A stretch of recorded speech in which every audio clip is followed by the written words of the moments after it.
പുറം ലോകത്താണോ അതോ നമ്മുടെ ഓരോരുത്തരുടെയും ഉള്ളിലുള്ള ലോകത്താണോ? നമ്മളിൽ പലരും എപ്പോഴും പുറത്തേക്കാണല്ലോ നോക്കാറ്, അല്ലേ? പക്ഷേ ശരിക്കുള്ള ഉത്തരം എവിടെയാണ്?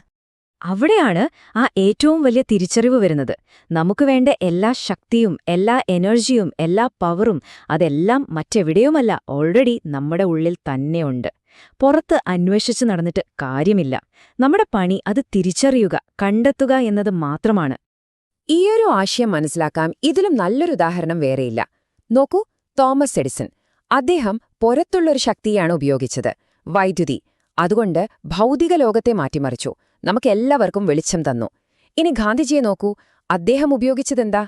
ഉള്ളിലുള്ള ശക്തി, ആത്മശക്തി, അഹിംസ. അതുകൊണ്ട് ഒരു ജനതയുടെ മനസ്സിനെയാണ് അദ്ദേഹം മാറ്റിമറിച്ചത്. ഒന്ന് പുറം ലോകത്തെ മാറ്റി, മറ്റൊന്ന് അകം ലോകത്തെ മാറ്റി. കണ്ടില്ലേ ആ വ്യത്യാസം? ഓക്കെ, സമ്മതിച്ചു. ശക്തി നമ്മുടെ ഉള്ളിലാണ്. പക്ഷേ അതെങ്ങനെ പുറത്തെടുക്കും? അതെങ്ങനെ